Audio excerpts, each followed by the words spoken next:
Hello everyone. जैसे कि concept class 1 में हम डेसिमल फ्रैक्शन के बारे में पढ़ रहे थे,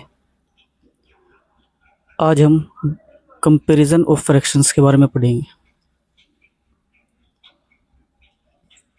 आज का हमारा जो टॉपिक रहेगा वो रहेगा कंपैरिजन ऑफ फ्रैक्शन, यानी भिन्नों की तुलना। भिन्नों की तुलना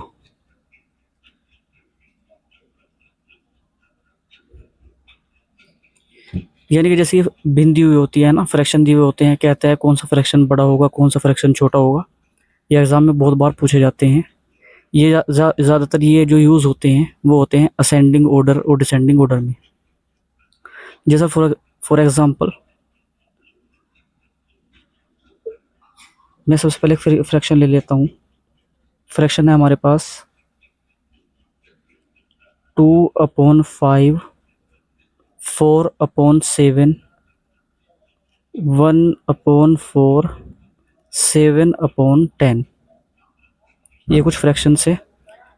ये कहता है कि इनकी कंपेयर करिए और बताइए कि कौन सा फ्रैक्शन सबसे बड़ा है और कौन सा सबसे छोटा है। तो यहाँ हम जो आज डिस्कस करेंगे भिन्नों की तुलना में, वो हमारा रहेगा सबसे पहले डिफरेंस मेथड। डिफरेंस मेथड, हम इस मेथड का यूज़ करेंगे। डिफरेंस मेथड आखिर होता क्या है ये देख लेते हैं एक बार। जैसे कि ये संख्याएं हैं, है ना, इसमें हम देखते हैं कि इन दोनों का डिफरेंस कितना है। 2 और 5 का डिफरेंस 3 हो जाएगा, 4 7 का डिफरेंस 3 हो जाएगा, 1 4 का जो डिफरेंस है वो 3 हो जाएगा, 7 और 10 का जो डिफरेंस है वो भी 3 हो जाएगा। इन सभी का डिफरेंस बराबर है। ये एक मेथड होता है। और देखिए कैसे करते हैं हम इस क्वेश्चन को। तो सबसे पहले हम क्या ले लेते हैं, इन संख्याओं को ले लेते हैं। 2/5, 4/7, 1/4, 7/10। इन दोनों का डिफरेंस मैंने बताया वो कितना है, आप देख सकते हैं 3 है। इन दोनों का डिफरेंस भी 3 है ना, इन दोनों का डिफरेंस भी 3 है, इन दोनों का डिफरेंस भी 3 है। जब डिफरेंस बराबर होते हैं, सेम होते हैं, तब इजीली हम क्या कह सकते हैं, जिस फ्रैक्शन का अंश बड़ा होगा वो फ्रैक्शन सबसे बड़ी होगी। अंश यानी कि न्यूमरेटर। अब यहाँ पर देखिए सबसे बड़ा न्यूमरेटर कौन सा है, 7 है, तो इसका मतलब सबसे बड़ी फ्रैक्शन हमारा हो जाएगा 7/10। इससे जो छोटा हो जाएगा वो कौन सा हो जाएगा, 7 से छोटा 4 है, यानी कि 4/7 हो जाएगा।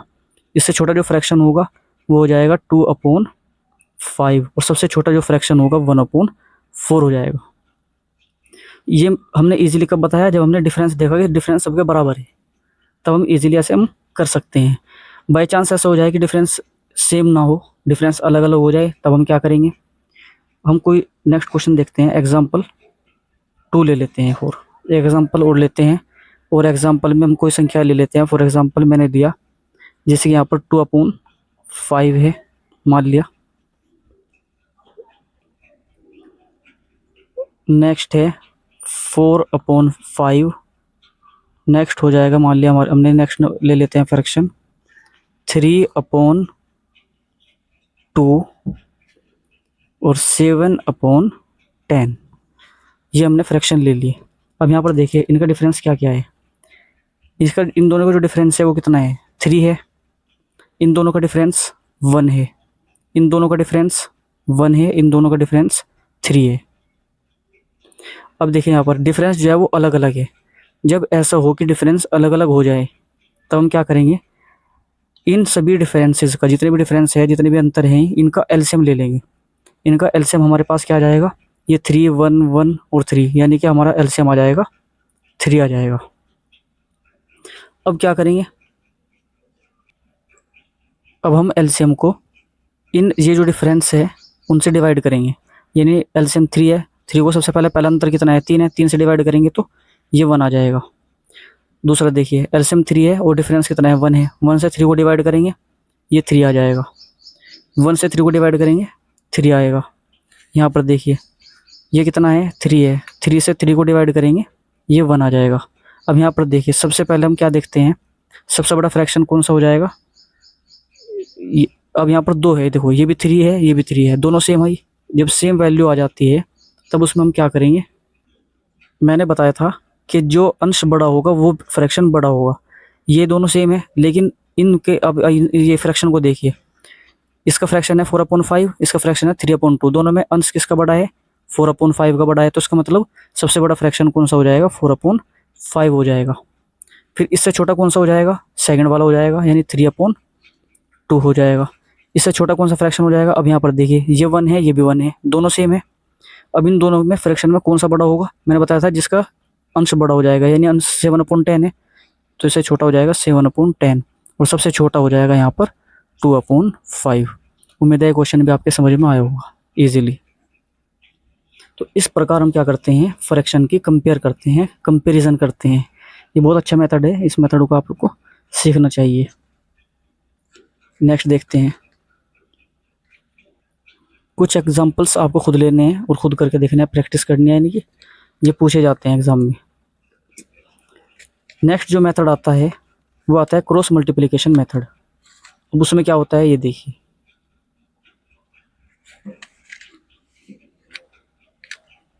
नेक्स्ट आता है क्रॉस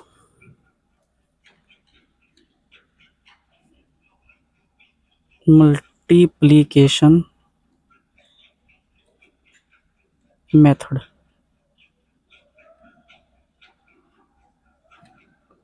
क्रॉस मल्टीप्लिकेशन मेथड, इस मेथड में हम क्या करते हैं, जैसे कि फॉर एग्जांपल हम कोई भी फ्रैक्शन ले लेते हैं।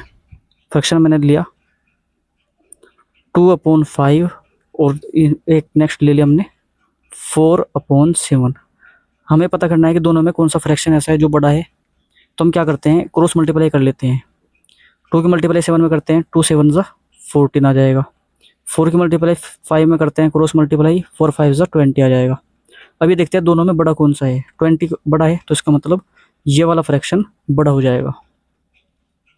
कोई दूसरा एग्जांपल ले लेते हैं इसी प्रकार, जैसे मैंने लिया 5/4, और दूसरा हमने कोई फ्रैक्शन लिया 3/7। अब ये देखना है कि दोनों में कौन सा फ्रैक्शन ऐसा है जो बड़ा है, तो हम क्या करेंगे, इसकी मल्टीप्लाई इसमें करेंगे, 5 7 ज़ा 35, 3 4 ज़ा 12।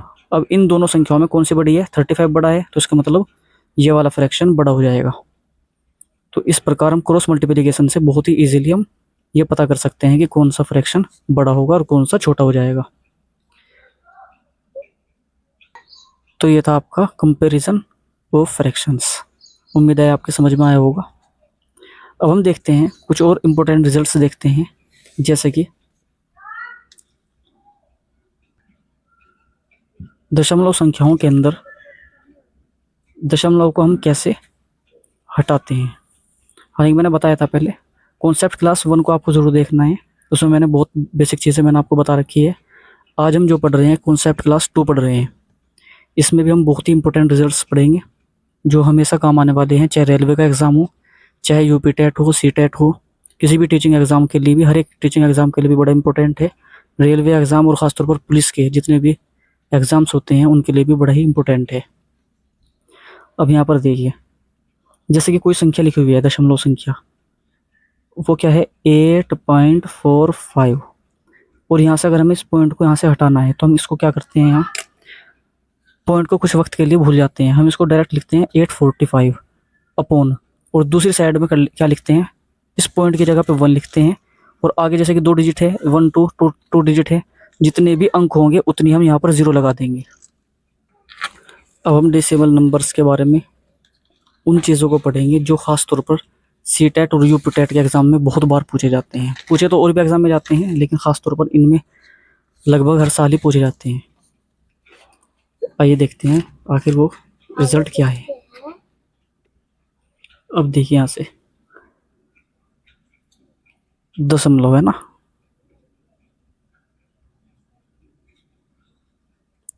दशमलव जो संख्याएं होती है, यानी डेसिमल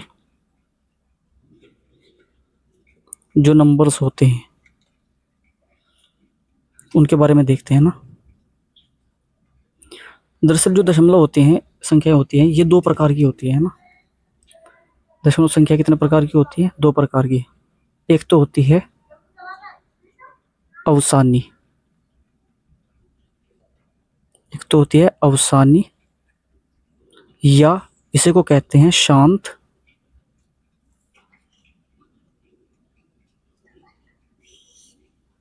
दशमलव संख्या, है ना।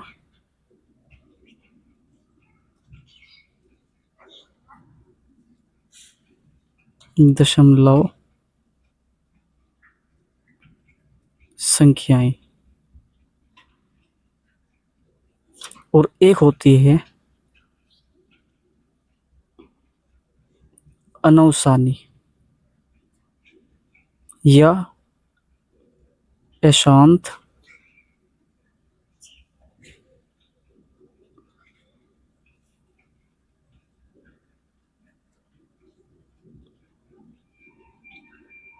दशमलव संख्या, है ना। इसको इंग्लिश में कहते हैं टर्मिनेटिंग, टर्मिनेटिंग, और इसको कहते हैं नॉन टर्मिनेटिंग।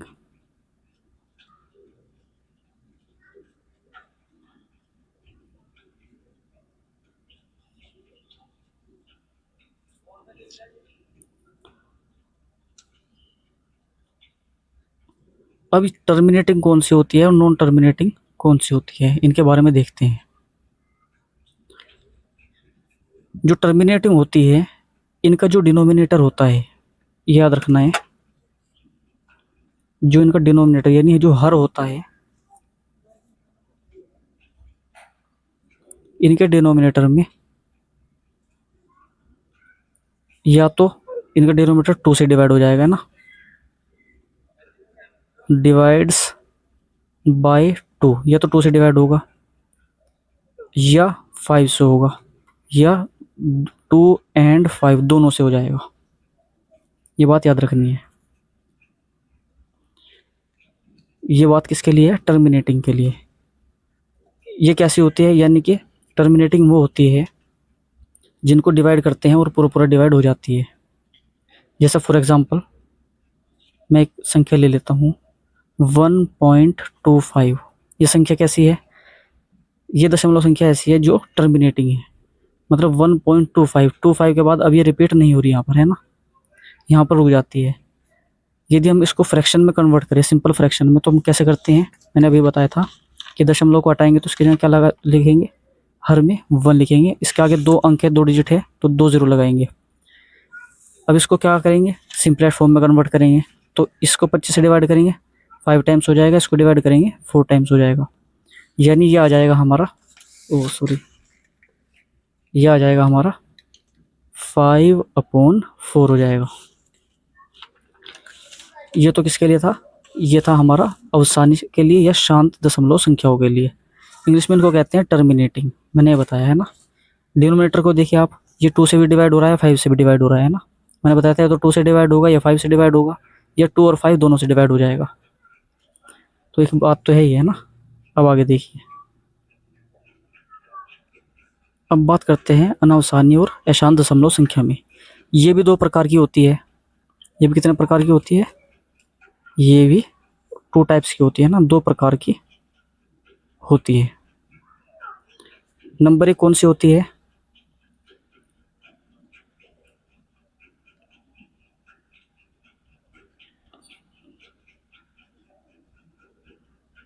रिपीटिंग, ये तो रिपीटिंग कह लीजिए, या इसका एक नाम और भी है रिकरिंग।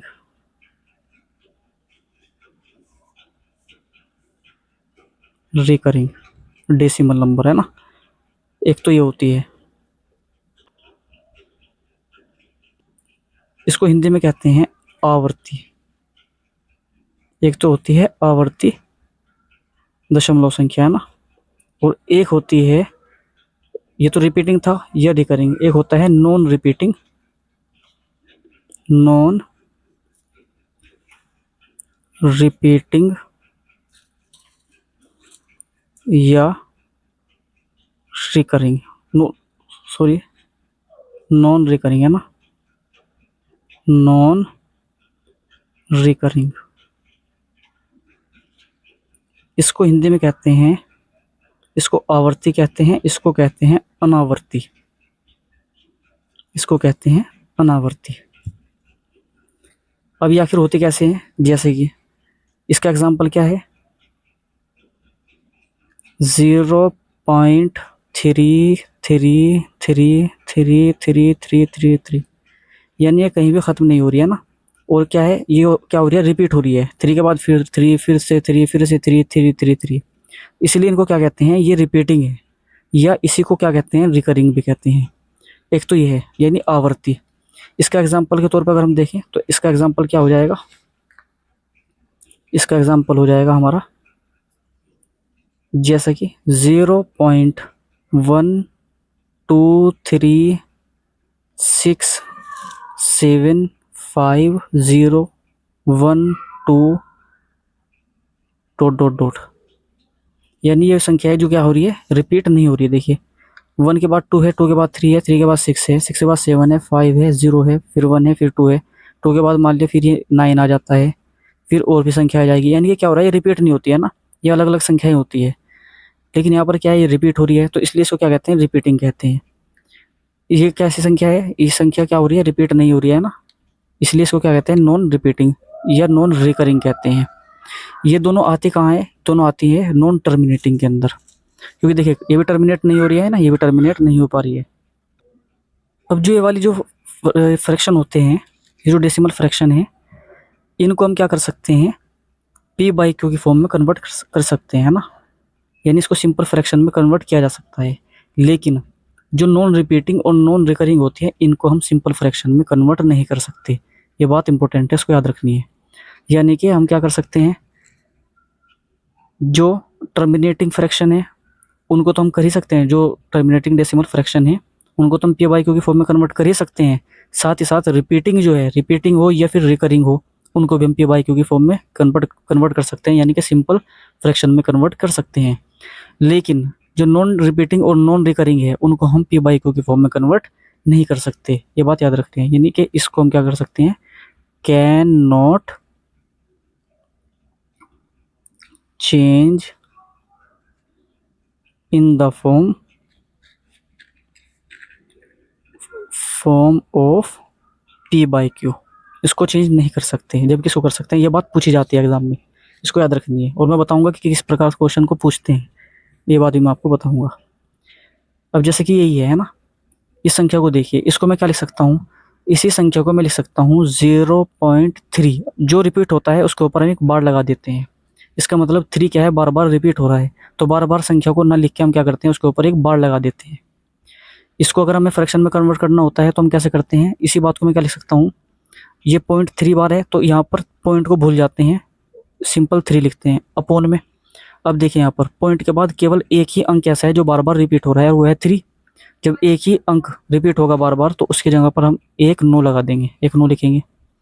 इसको चाहो तो सिंपल फॉर्म में कन्वर्ट कर लीजिए, 3 1 3, 3 3 9, यानी आ जाएगा 1/3। यानी इसका जो पी बाई क्यू फॉर्म है, सिंपल फ्रैक्शन फॉर्म है, वो क्या है, 1/3 है। इस प्रकार हम इसको चेंज कर सकते हैं।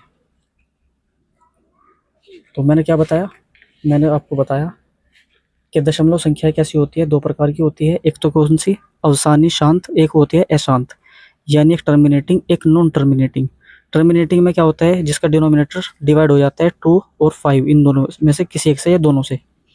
दूसरे नॉन टर्मिनेटिंग में मैंने आपको क्या बताया कि ये 2 प्रकार की होती है, एक रिपीटिंग होती है जो रिपीट होती चली जाती है, एक वो होती है जो रिपीट नहीं होती, जिसे हम नॉन रिपीटिंग कहते हैं। इसको रिकरिंग भी कहते हैं, इसको नॉन रिकरिंग कहते हैं, इसको आवर्ती कहते हैं, इसको अनावर्ती कहते हैं। ये मैंने कुछ एग्जांपल दिए दोनों, एक एग्जांपल ये दिया इसका और एक एग्जांपल मैंने ये दिया। ये जो संख्या है यानी नॉन रिपीटिंग नॉन रिकरिंग जो होता है, इसको हम पी बाई क्यू की फॉर्म में कन्वर्ट नहीं कर सकते, यानी सिंपल फ्रैक्शन की फॉर्म में कन्वर्ट नहीं कर सकते, जबकि इसको हम क्या कर सकते हैं, सिंपल फ्रैक्शन की फॉर्म में कन्वर्ट कर सकते हैं। आइए अब थोड़ा सा और देखते हैं इसके बारे में।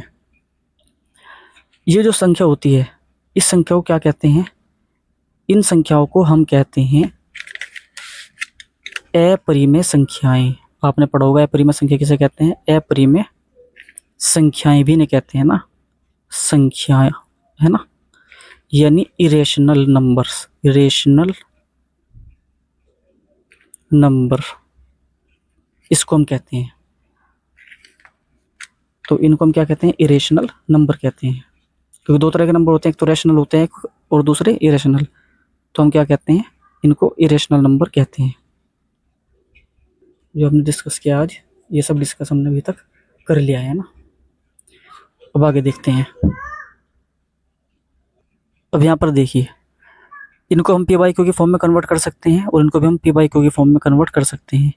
इसीलिए इनको हम क्या कहते हैं? इनको हम कहते हैं रैशनल नंबर्स। इनको हम कहते हैं रैशनल नंबर्स, यानी परिमेय संख्याएं। परिमेय संख्याएं, परिमेय संख्याएं कहते हैं इनको। इसलिए ये डेफिनेशन है कि जिन नंबर्स को, जिन संख्याओं को हम पी बाई क्यू की फॉर्म में लिख सकते हैं उन्हें हम क्या कहते हैं? परिमेय संख्याएं कहते हैं। जिन्हें नहीं लिख सकते उन्हें हम अपरिमेय संख्याएं कहते हैं। जैसे √3 हो जाएगा, वो भी इरेशनल नंबर हो जाता है। √5 हो जाता है। वो इसी वजह से होते हैं क्योंकि वो कैसे होते हैं? वे नॉन रिपीटिंग होते हैं और नॉन रिकरिंग होते हैं। अब आगे देखिए, आइए देखते हैं कि यूपी टेट के एग्जाम में इस क्वेश्चन को किस प्रकार से पूछा गया था। अब ये जो क्वेश्चन है, ये यूपी टेट के एग्जाम में पूछा गया था। क्वेश्चन में कहता है, एक अनवसानी किंतु आवर्ती दशमलव संख्या होती है। अनवसानी मतलब नॉन टर्मिनेटिंग, आवर्ती संख्या मतलब रिकरिंग। तो इसमें दो बातें कही है। एक तो उसने अनवसानी कह दिया ना, नॉन टर्मिनेटिंग कहा। लेकिन नॉन टर्मिनेटिंग को देख के आप अपरिमेय मत लगा देना, क्योंकि देखिए इसने साथ में एक बात और भी कही है, नॉन टर्मिनेटिंग बट रिकरिंग भी है। रिकरिंग मतलब रिपीटिंग भी है, रिपीट भी हो रही है। मैंने बताया था कि जब कोई भी संख्या जब रिपीट होगी तब वो कैसे हो जाएगी? वो परिमेय हो जाएगी। तो दो बातें हैं यहाँ पर। एक तो क्या है? अनवसानी यानी non terminating, non terminating, non terminating है। और प्लस इसके साथ साथ इसने एक बात और भी कही है। कैसी है वो? रिकरिंग भी है। रिकरिंग कह लो या फिर रिपीटिंग कह लो, बात एक ही है। तो इसका मतलब जब ये दो बातें होंगी तो वो संख्या कैसी हो जाएगी? वो संख्या हो जाएगी आपकी रैशनल नंबर, यानी परिमेय संख्या, यानी परिमेय संख्या हो जाएगी। ये बात याद रखनी है ना। यदि वो नॉन टर्मिनेटिंग कहता और रिकरिंग ना कहता तब तो हम कहते कि वो क्या है? इरेशनल है। देखते हैं वो भी देखेंगे कि वो किस प्रकार पूछेगा वो। तो कौन सा हो जाएगा? ऑप्शन सी सही हो जाएगा। यदि क्वेश्चन में वो कहता, यदि वो क्वेश्चन में कहता कि नॉन टर्मिनेटिंग, नॉन टर्मिनेटिंग और प्लस फिर क्या कहता? And non recurring, non recurring decimal. अगर वो ये बात कहता तब हम क्या करते? तभी क्या हो जाता? देखिए नॉन टर्मिनेटिंग है और साथ में नॉन रिकरिंग यानी रिपीट भी नहीं हो रही है, तो इसका मतलब क्या हो जाएगी? वो हो जाएगा इरेशनल, इरेशनल नंबर हो जाएगा, है ना, यानी अपरिमेय संख्या। ये बात याद रखनी है। नॉन टर्मिनेटिंग मतलब अनवसानी और नॉन रिकरिंग मतलब अनावर्ती। ये दो बातें इसने कही है। तो इस प्रकार की संख्या को क्या कहते हैं? अपरिमेय संख्याएं कहते हैं। ये भी याद रखनी है। ये बहुत इंपॉर्टेंट रिजल्ट है। कॉन्सेप्ट क्लास 1 को भी बहुत अच्छे से पढ़ना है और ये भी एक एक चीज़ें मैं इसमें कराऊंगा। जब आप ये एक एक चीज़ें पढ़ लेंगे तो उसके बाद आपको इसमें कोई भी कन्फ्यूज़न नहीं होगा। ये मेरा आपसे वादा है। एक एक चीज़ें बहुत अच्छे से कराई जाएगी। जैसे कि यहीं देखिए, अगर वो ये कहता नॉन टर्मिनेटिंग की जगह अगर वो टर्मिनेटिंग कहता तो हम इजीली कह सकते थे कि इसका मतलब वो जो संख्या होगी वो कैसी होगी? परिमेय होगी। सीधा हम एकदम डायरेक्ट लिख सकते हैं, क्योंकि टर्मिनेटिंग ही ऐसे है, टर्मिनेटिंग ही वो संख्या है जो कैसी होती है? परिमेय होती है हमेशा। नॉन टर्मिनेटिंग में दो शर्तें हैं। नॉन टर्मिनेटिंग के साथ में रिकरिंग भी होना चाहिए, तब परिमेय होगी, अदरवाइज अपरिमेय हो जाएगी। ठीक है। आगे देखते हैं।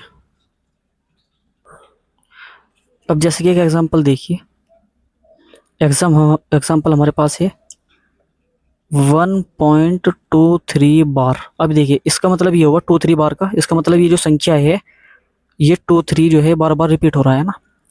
जब ये रिपीट हो रहा है तो इसका मतलब क्या हो जाएगा, ये संख्या कैसी हो जाएगी, ये हो जाएगी परिमेय। ये परिमेय हो जाएगी, यानी इसको हम पी बाई क्यू की फॉर्म में कन्वर्ट कर सकते हैं। ये परिमेय संख्या हो जाएगी। कन्वर्ट कैसे करेंगे, आइए वो सीखते हैं कि कैसे हम कन्वर्ट करते हैं।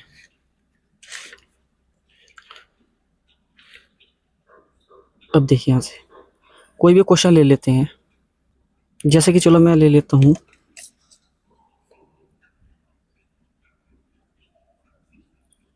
0.123 और मैं बार लगा देता हूँ 23 के ऊपर।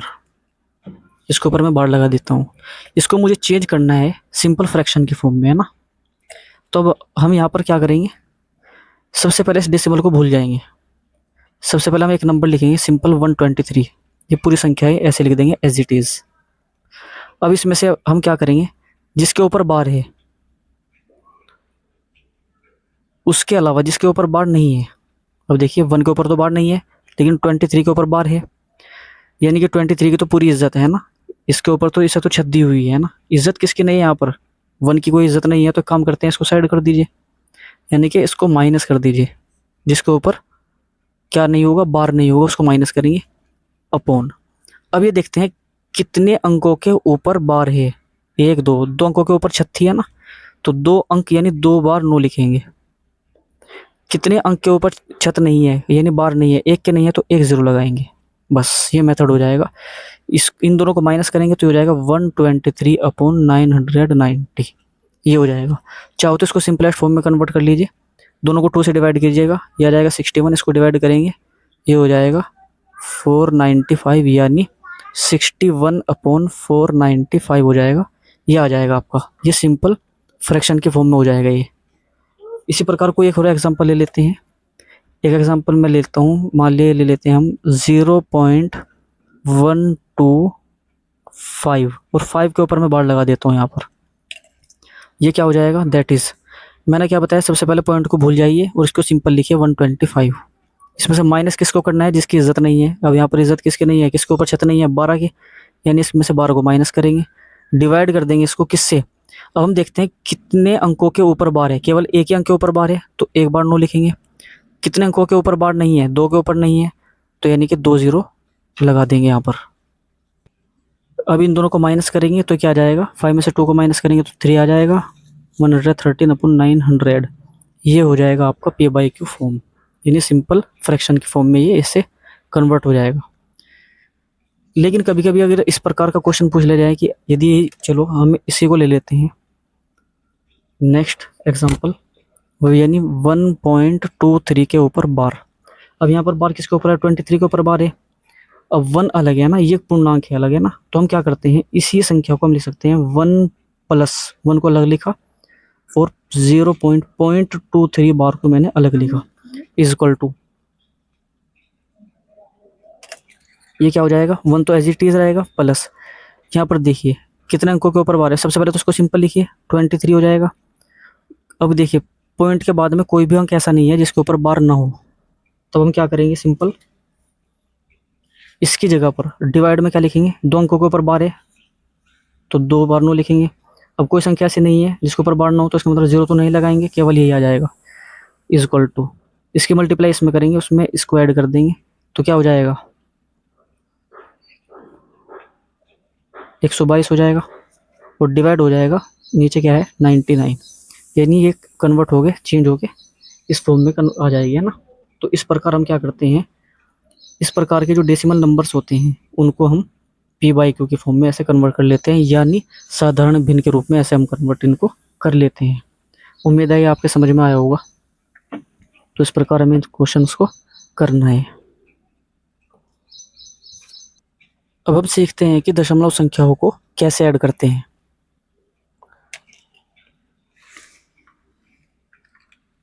दशमलव संख्याओं को कैसे हम जोड़ते हैं, घटाते और गुना और भाग करते हैं।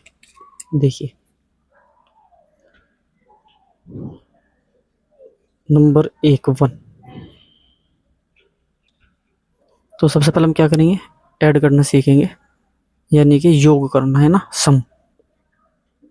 ऐड का मतलब जोड़िए है ना, और जोड़ने के बाद क्या करना है, हमें इसका सम फाइंड करना है मान लिया। तो हम कैसे करेंगे देखिए, जैसे कोई दशमलव संख्या है 2.35 बार प्लस 4.23 बार प्लस 5.12 बार, इन तीनों को हमें ऐड करना है। तो हम क्या करते हैं, यदि हम इस मेथड से करेंगे, सबसे पहले कि भाई बार को हटाएंगे, इस तरह इसको फ्रैक्शन में कन्वर्ट करेंगे तो बहुत ये टाइम लग जाएगा ना। तो हम क्या करेंगे, इस प्रकार के क्वेश्चन को देखिए, हम क्या करते हैं, इसको लिख लेते हैं 2.35 के ऊपर बार है तो इसका मतलब ये बार बार रिपीट हो जाएगा ना। 35 बार का मतलब 35 35 35 35 35 ऐसे चलता रहेगा है ना। इसी प्रकार इसको देखिए, ये है 4.23 है ना, 4 पॉइंट के नीचे पॉइंट लिखेंगे, 2 3 के ऊपर बार है तो इसका मतलब क्या रिपीट होगा, 3 रिपीट होता चला जाएगा, 3 3 3 3 ऐसे चलता रहेगा है ना। ये 5 पॉइंट के नीचे पॉइंट आएगा, 1 2 बार, इसका मतलब 1 2 बार बार रिपीट हो जाएगा है ना, 1 2 ऐसे। इनको हम ऐड करेंगे, जब इनको सभी को हम ऐड करेंगे तो क्या हो जाएगा, 5 3 8 2 10 10 की 0 हो जाएगी, 1 कैरी हो जाएगा ना, 3 3 6 1 7 और 1 8 हो जाएगा, 5 3 8 2 10 हो जाएगा, 3 3 6 1 7 8 हो जाएगा। इसी प्रकार 5 3 8 हो जाएगा, 2 10 0 हो जाएगा, 3 2 5 1 6 और ये हो जाएगा 7। ये पॉइंट है तो पॉइंट लगाएंगे, ये आ जाएगा 5 4 9 9 2 11 11 हो जाएगा, यानी आ जाएगा हमारा आंसर 11.7। इसके बाद क्या हो रहा है, 0.8 हो रहा है ना, तो 0.8 के ऊपर बार लगाएंगे, यानी हमारा सम आ जाएगा। यहाँ पर हम इस प्रकार ऐड करते हैं, मतलब इसको पूरा ऐसे खोल के लिख लेते हैं, उनको डायरेक्ट ऐड कर लेते हैं। सब्ट्रैक्शन भी कुछ इसी तरह से करते हैं है ना। तो सेकंड नंबर आता है सब्ट्रैक्शन का है ना, सब्ट्रैक्शन यानी घटाना।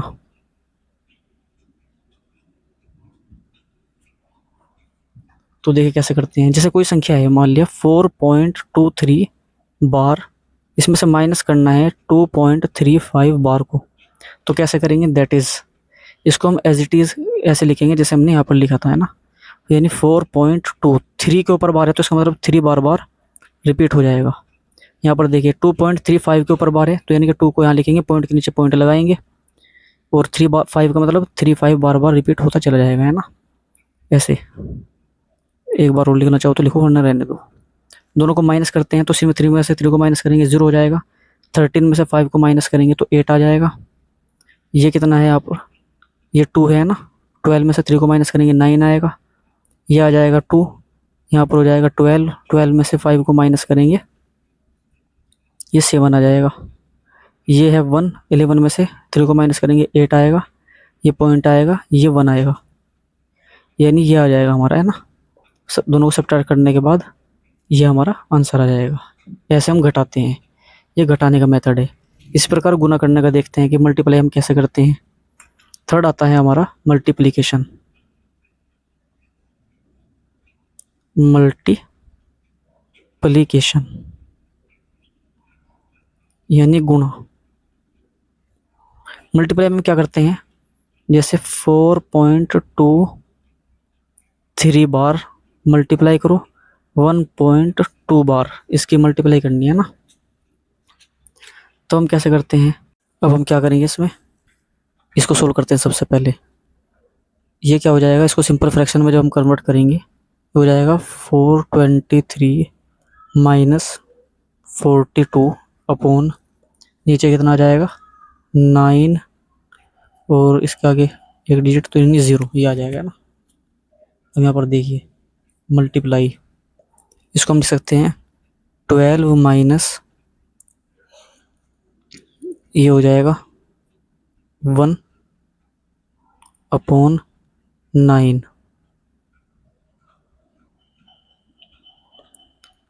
इसको सोल्व करते हैं, दैट इज ये हो जाएगा जब इन दोनों को माइनस करेंगे 381 अपॉन 90 मल्टीप्लाई 11 अपॉन 9, इन दोनों की मल्टीप्लाई करेंगे, ये आ जाएगा 11 वन से 11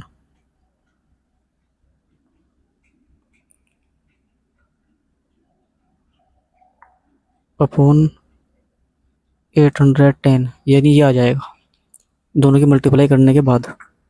तो इस प्रकार हम इन क्वेश्चन को इजीली सॉल्व कर सकते हैं। तो ये था हमारा मल्टीप्लिकेशन का, कि मल्टीप्लाई हम कैसे करते हैं। इसी प्रकार डिवाइड का भी हो जाएगा। डिवाइड में बस क्या होगा, बीच में डिवाइड का साइन आ जाएगा और ये चेंज हो जाएंगे ना। ऐसे हम डिवाइड के क्वेश्चन को सॉल्व कर लेंगे। आइए देख लेते हैं एक बार, है ना।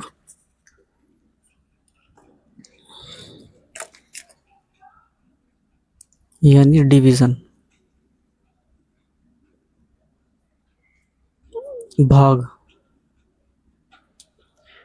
जैसे कि फॉर एग्जांपल ये संख्या है ना 4.23 बार डिवाइडेड बाय 1.2 बार। इसको यहाँ से क्या करेंगे, सिंपल फ्रैक्शन में कन्वर्ट करेंगे। ये कितना आ जाएगा, 381 आ जाएगा। अभी हमने यहाँ पर किया है ना अपॉन 90 डिवाइड, इसको सोल्व करेंगे, ये क्या आ जाएगा, सोल्व करने के बाद 11 अपॉन 9 आ जाएगा।